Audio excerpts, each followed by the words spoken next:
우리 하나님의 말씀은 사도행전 4장 1절에서 4절입니다.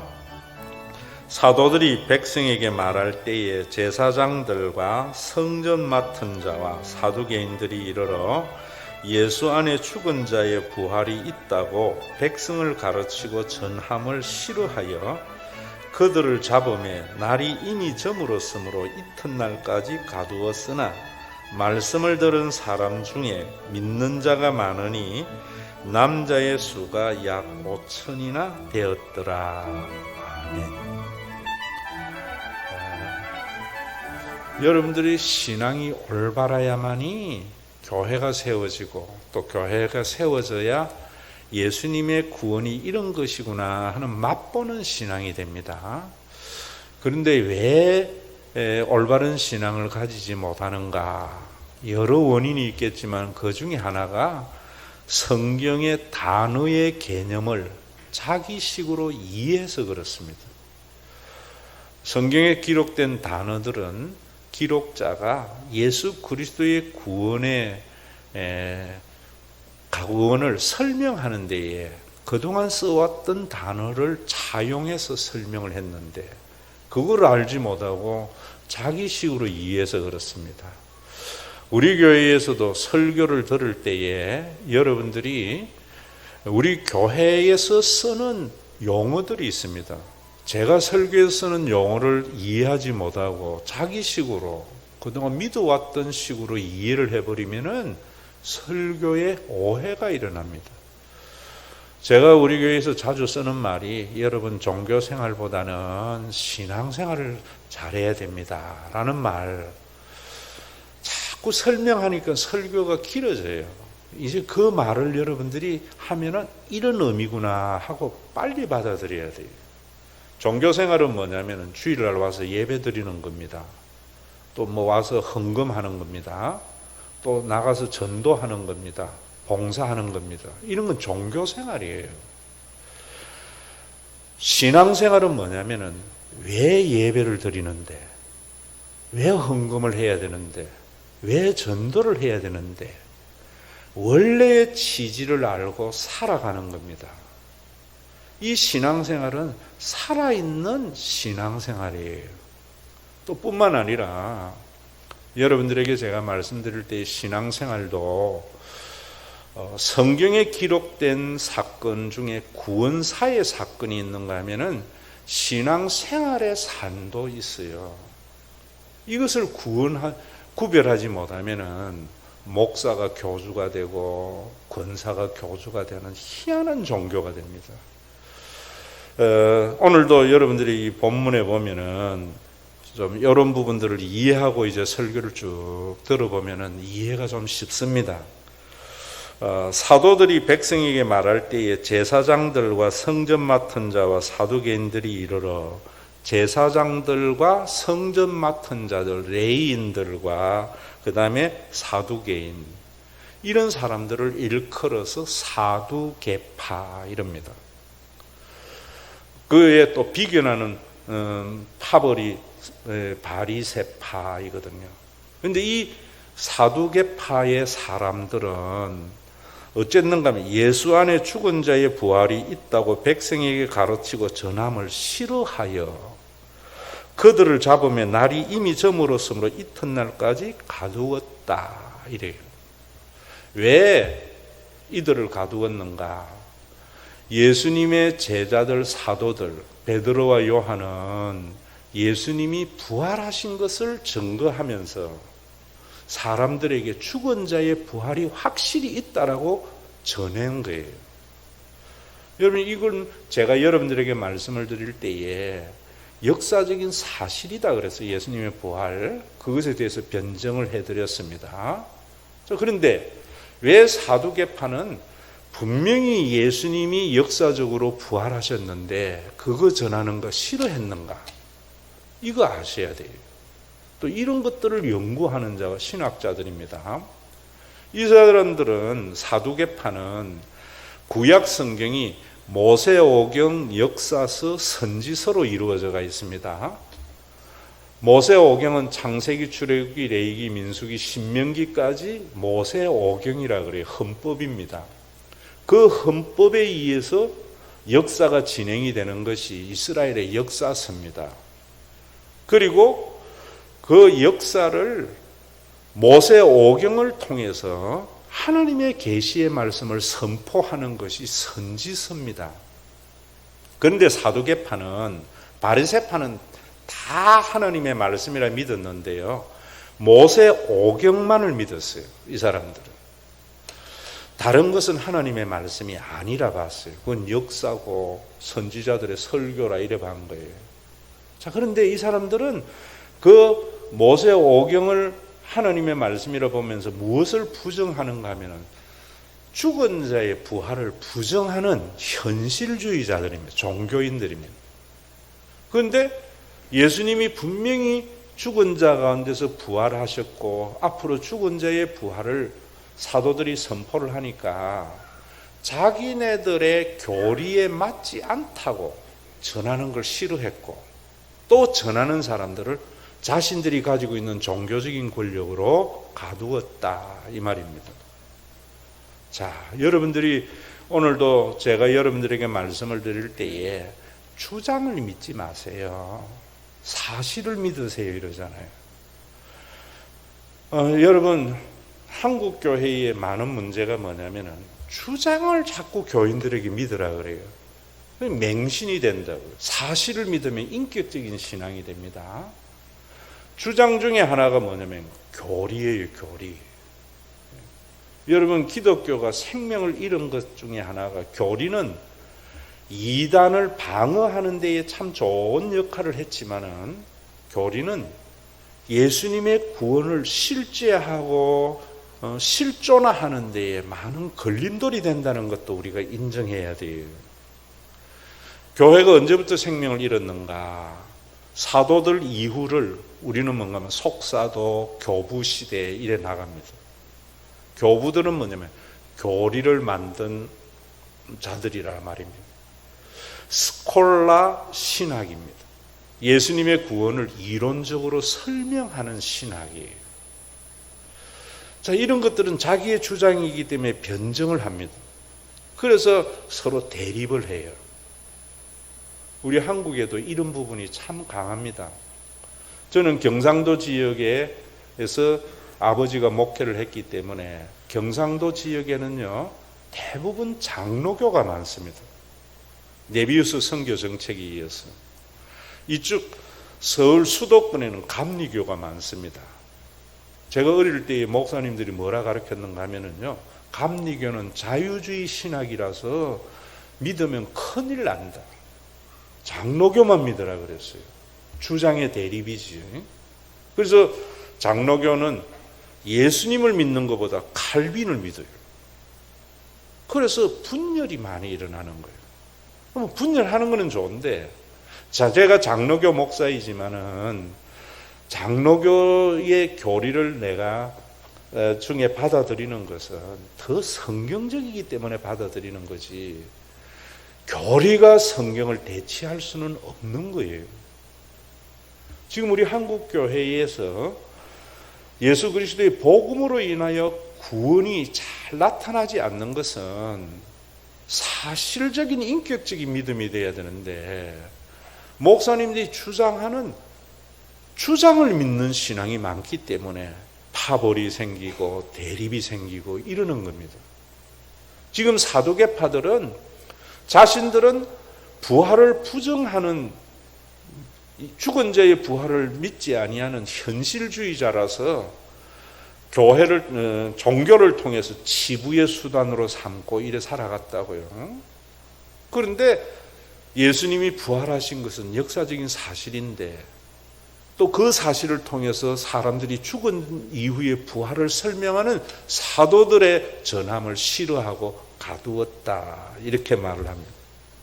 오늘도 여러분들이 신앙생활 하면서 장로교의 교리를 따르는 건 더 중요하지만 더 중요한 것은 예수님이 그리스도이시고 하나님의 아들로서 십자가에 달려 돌아가시고 부활하셔서 장차 우리의 부활의 첫 열매가 되고, 내가 죽음 이후에 그 부활에 동참하는 것을 믿는 신앙은 더 중요합니다.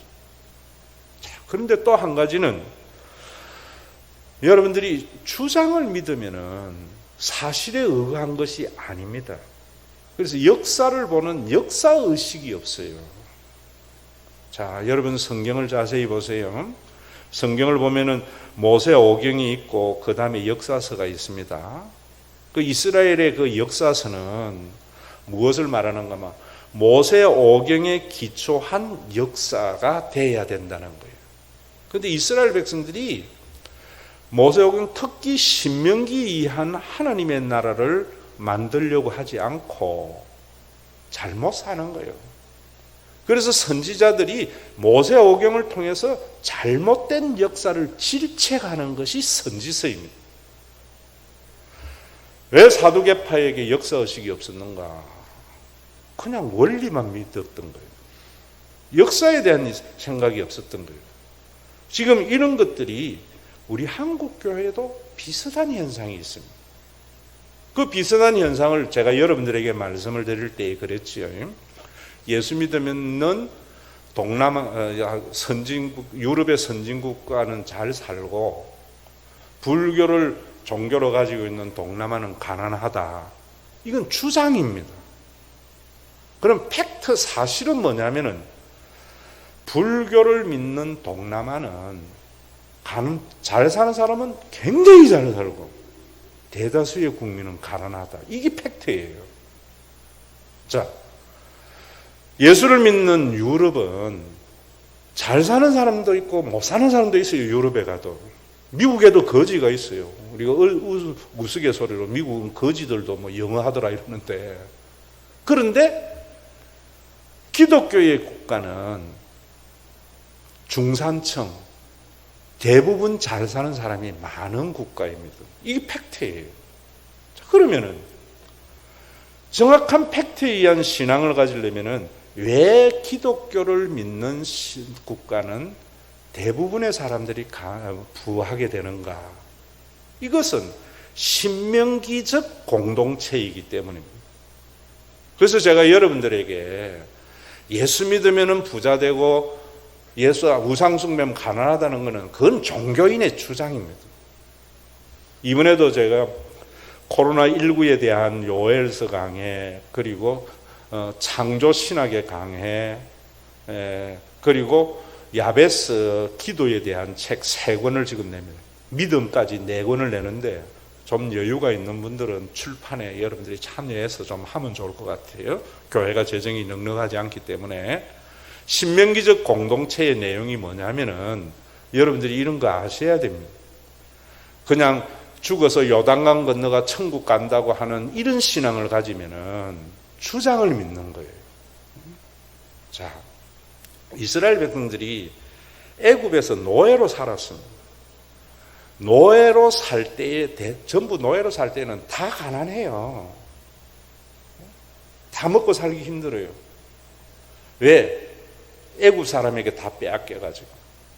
그런데 하나님께서 여호와께서 모세를 불러서 그 가난한 애굽의 노예에서 가나안 땅으로 인도해서 자유인이 되게 하는 거예요. 그게 역사적인 팩트지요. 그런데 이 노예로 살았던 하나님의 언약의 백성들이 가나안에 들어가면은 이제는 노예 신분이 아니고 자유인이기 때문에 자유롭게 경제 활동을 하면은 타고난 능력이 강한 사람이 많이 가지게 되어 있어요. 능력이 부족한 사람은 있는 것까지도 빼앗기게 되어 있어요. 그래서 자유인으로 살면서 더불어 살아가는 공동체, 중산층이 많은 하나님의 나라, 이런 나라가 되도록 신명기 법을 준 거예요. 이거 아셔야 돼. 이걸 모르고 그냥 여호와를 경외하고 그 말씀에 순종하면 천대까지 복을 받고 율법을 준행하지 않으면 3, 4대를 망하게 한다. 우상숭배하면 이래버리면 주장이 돼버립니다. 왜 그런 말씀을 하셨는가 하는 것을 아셔야지 팩트에 대한 올바른 해석이 되는 겁니다. 그래서 신명기에 보면은 열심히 일한 사람은 땅을 살 수가 있습니다. 분배해가지고 12지파에게 나누어주고 또 가문끼리 나눈 땅을 사가지고 땅을 많이 사면 부자로 살잖아요. 농경사회에, 목축사회에. 그런데 50년이 지나면 돌려주라. 무슨 말입니까?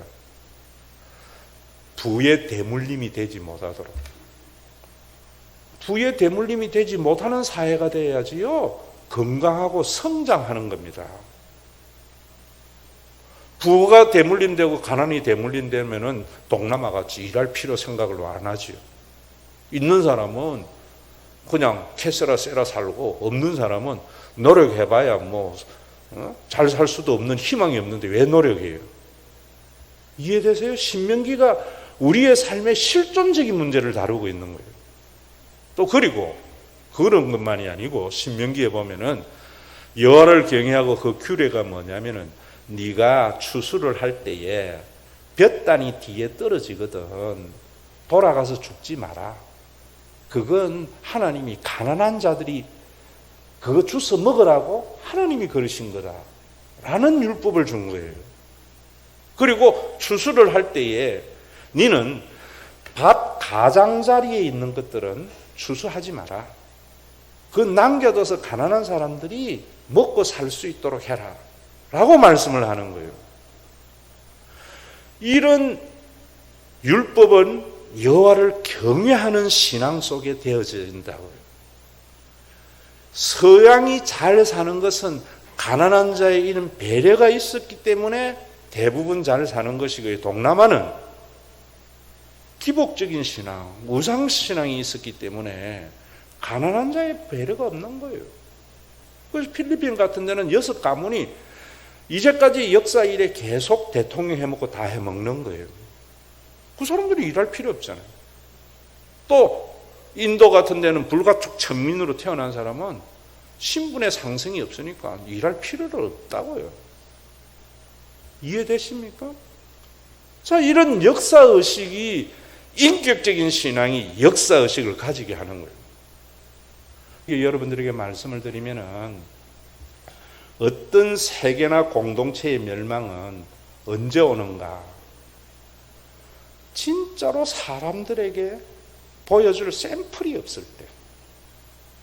그래서 제가 우리 교회에 여러분들에게 말하는 거, 우리 교회가 뭐 10,000명 되자 10만 명 되자는 게 아니라 120명 문도로 이루었던 예루살렘 교회와 같은 그 샘플이 되자라고 하는 거예요.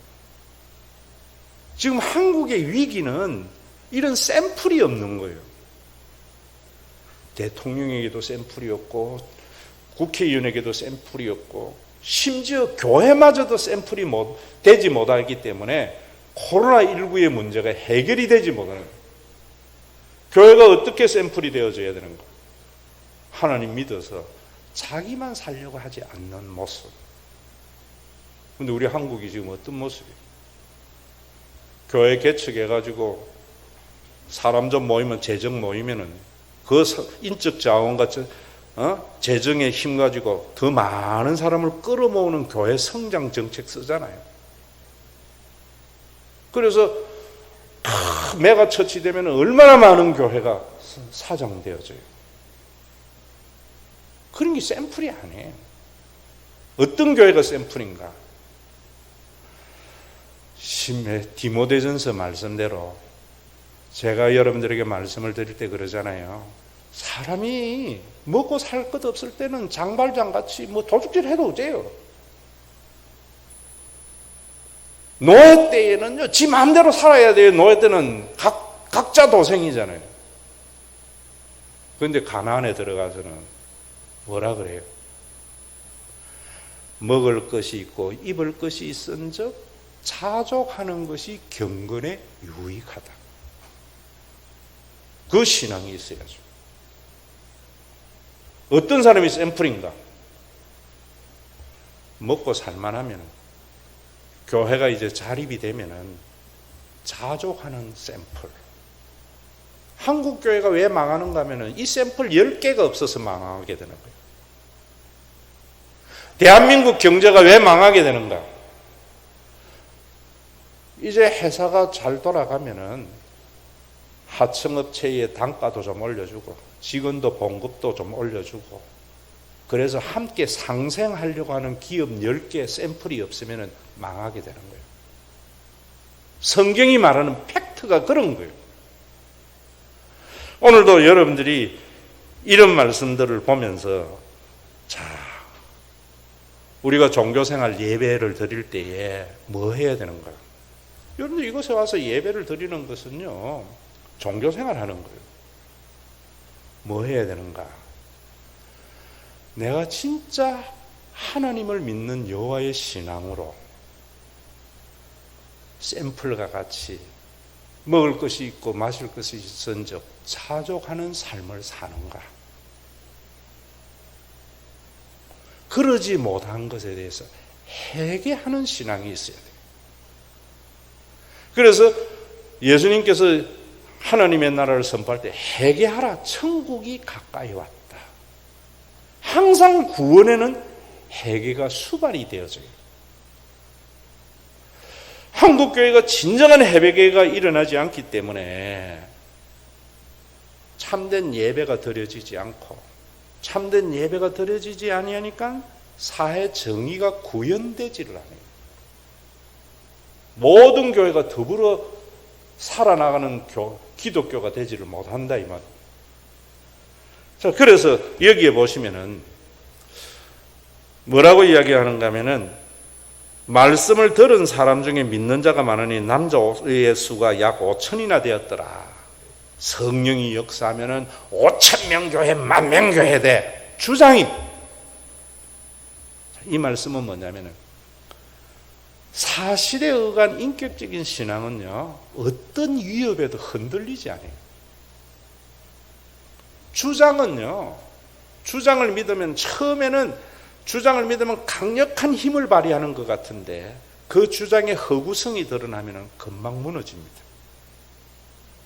지금 우리 한국교회가 젊은 사람들이 교회를 떠나는 게 뭐냐면은 주장을 설교하기 때문이에요. 사실에 의거한 인격적인 신앙을 사람들에게 주지 않기 때문에 뭐 좀 어려워지고 자기 믿는 신앙이 신념이 흔들리면은 흔들려서 교회 떠나는 거예요. 사도들은 예수의 부활에 대한 확신, 그것으로 인하여 죽은 자의 부활을 확신히 믿었기 때문에 감옥에 가두어도 순교해도 흔들리지 않는 신앙을 가졌고요. 또 그 신앙이 5,000명을 믿게 하는 놀라운 능력의 역사로 나타난 거예요. 자, 오늘도 여러분들에게 말씀드리는 것은, 여러분들이 지금 보세요. 얼마나 우리 한국교회가 주장이 난무하는가 하면은, 왜 이런 것들을 모르는가 하면은, 예수님의 부활과 예수님이 부활하실 때에 나사로도 살아났어요. 성경에 보면은 예수님만 부활하신 것이 아니라 무덤에 죽은 자들이 많이 일어났다, 소생했다 이래요. 그러면은 예수님의 부활과 나사로의 부활의 차이가 뭔가를 알아야 돼요. 또 치유에 대해서도 예수님도 나면서부터 걷지 못한 자를 고치기도 했지만은 베드로와 요한도 고쳤잖아요. 베드로와 요한이 고친 것은 신앙생활이고요, 목회고요. 예수님이 고치신 것은 구원사예요.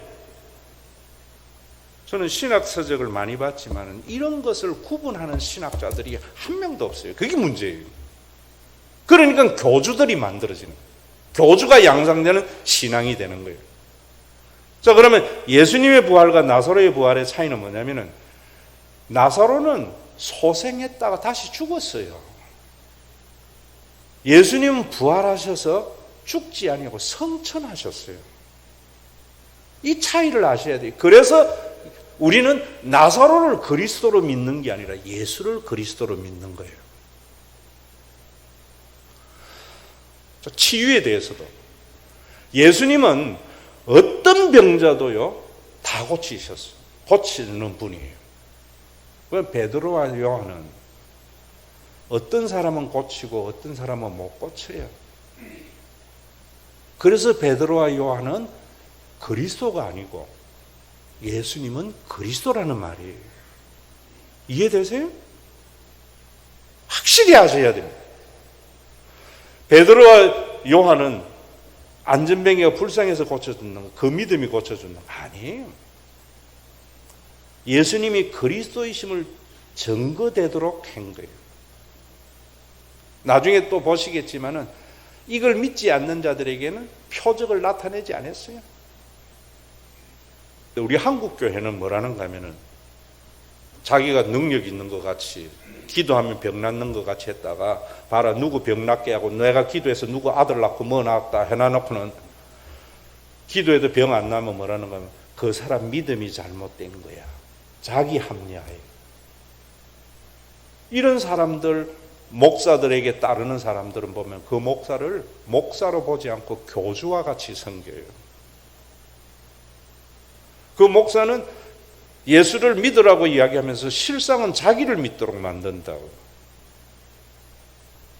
그렇게 되면 어떻게 되는가 하면 교인들이 역사의식을 가지지 못해서 하나님의 나라가 이루어지지 않는 것이 문제라는 말입니다. 오늘도 여러분들이 예배, 종교생활 예배하러 왔는데 신앙생활이 되려면 회개해야 돼요. 근데 이 회개는요, 엄청난 용기가 필요해요.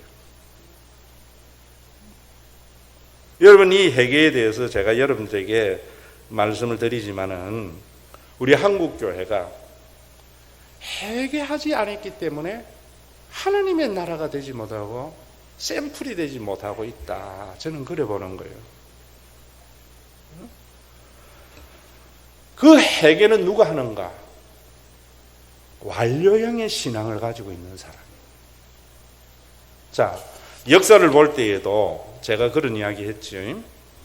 김동영 부총리가 코로나19에 대해서 경제가 살아나려면 이타적인 삶과 타인의 삶에 대한 공감이 이길 수 있다. 한국 경제가 이랬는데 그거는 선지자적 관점만 보는 불가능한 일이에요. 이스라엘의 역사를 보면은 열왕기 상하가 있고 역대기 상하가 있잖아요. 왜 똑같은 역사를 두 번 반복하고 있는가? 구약 성경에 이스라엘의 역사를 선지자적 관점으로 보는 것이 열왕기 상하예요. 그것이 뭐냐면 율법을 지키고 안 지키고에 따라서 나라가 어떻게 되는가, 정의가 실현되고 안 되고에 따라서 어떻게 되는가. 그런데 왜 역대기는 또 말하는가? 인간의 힘에 의해서 정의가 실현되는 게 아니고 역대기는요, 제사장적 관점에서 역사를 보는 거예요.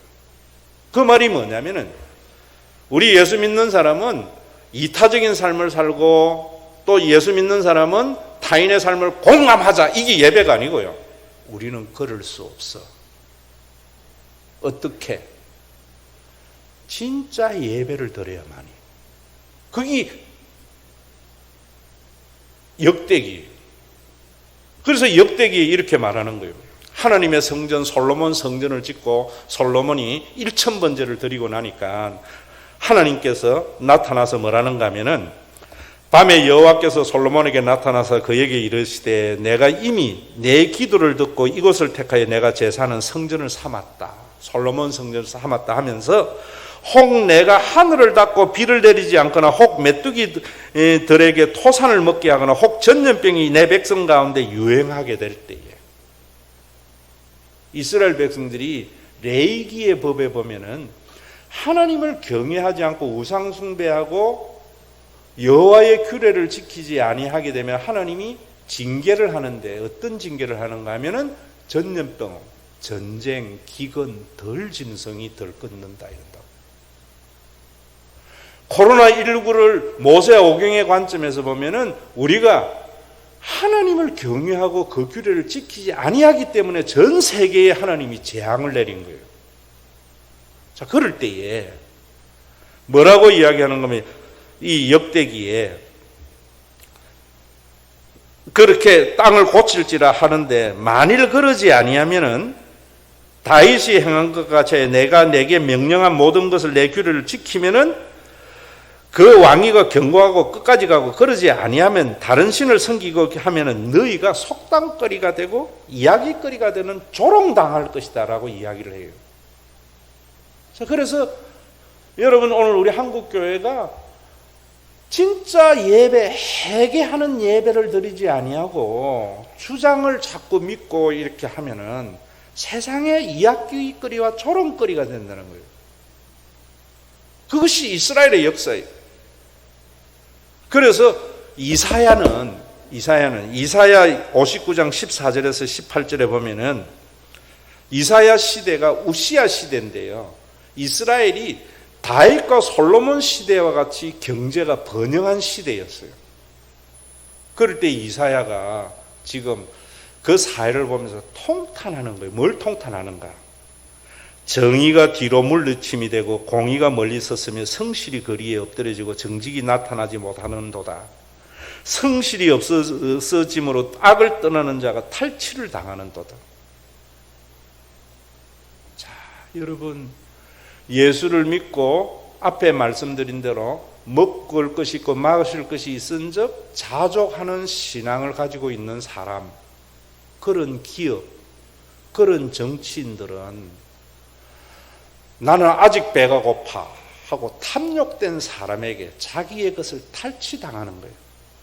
거기 정의가 없는 사회, 여호와 경외하는 신앙이 없는 사회예요. 이게 세속이고 이게 현실이라는 거예요. 그러면서 뭐라는가 하면은 사람이 없음을 보시고 중재자가 없음을 이상히 여기셨으므로, 자, 그런 현실 속에서 살아있는 사람은 사람이 없음, 중재자가 없음, 샘플이 없는 것이 이상하다는 거예요. 종교 생활은 왕성한데 교회가 얼마나 많아요. 예수 믿는 사람이 얼마나 많아요. 그런데 교회가 자립하면 됐지 뭐 하고 이런 샘플이 없다는 거예요. 하나님을 위해서 10,000명, 100,000명, 3,000명 선교사 파송하자는 이런 탐욕만 가득한 종교생활만 가득한 것만 많은 것을 보면서 이사야는 이상히 여겼다. 오늘도 여러분 참된 예배를 드리려면 이런 현실을 보면서 이상히 여기는 이사야의 마음이 우리 속에 있어야 되는 거예요.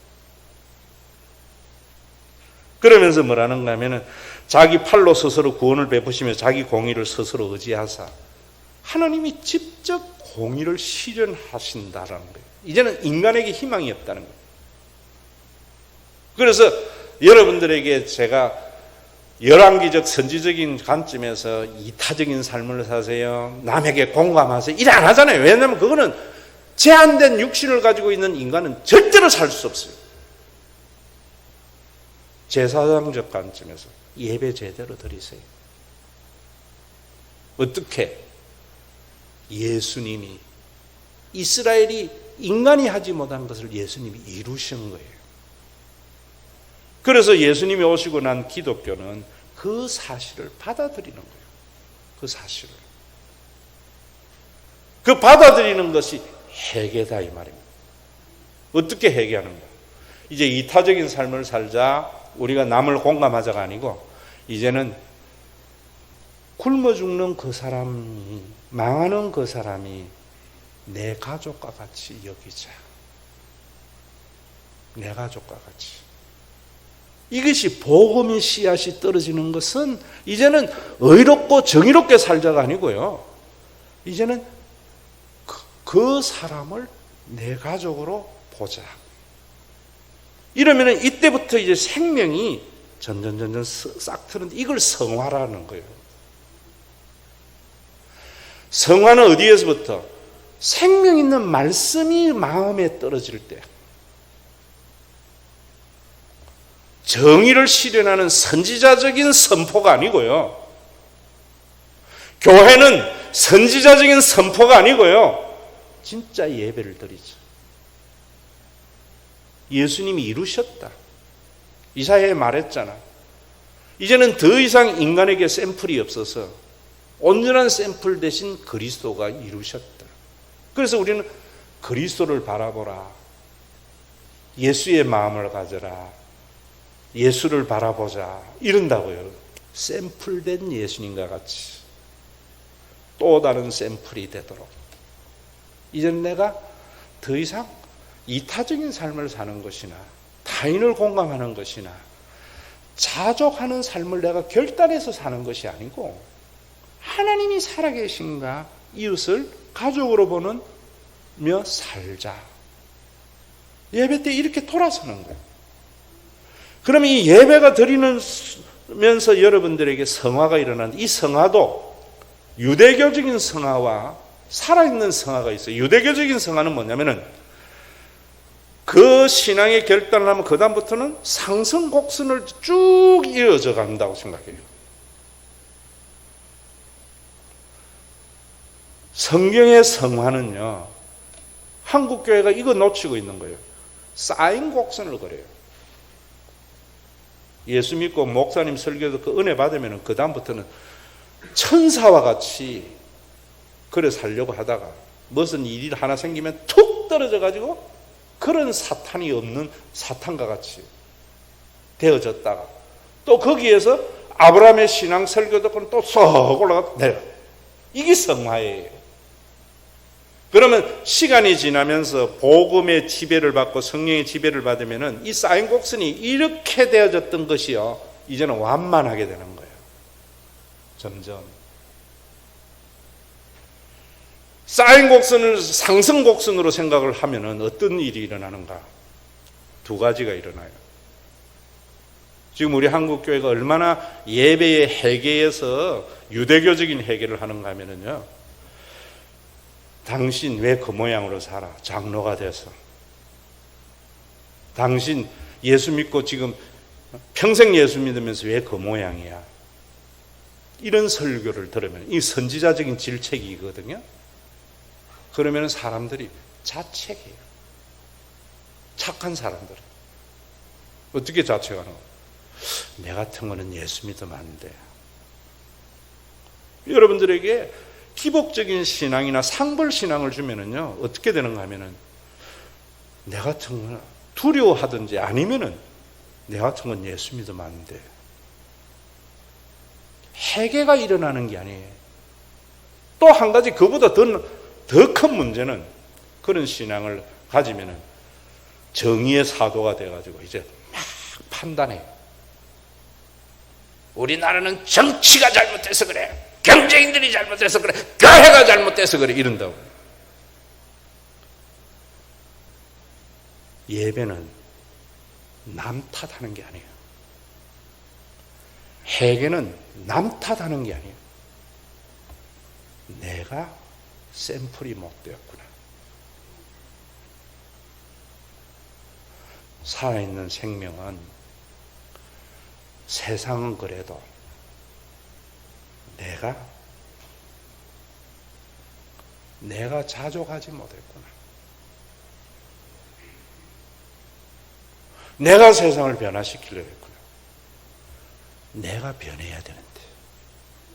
그런 사회를 보면서 예수님이 이루신 것을 보면서 눈물을 흘리며 씨앗을 뿌리는 내 탓이에요.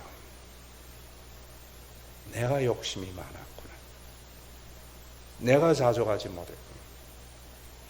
그래서 하나님께서 가난한 자의 울부짖음을 들으셨구나.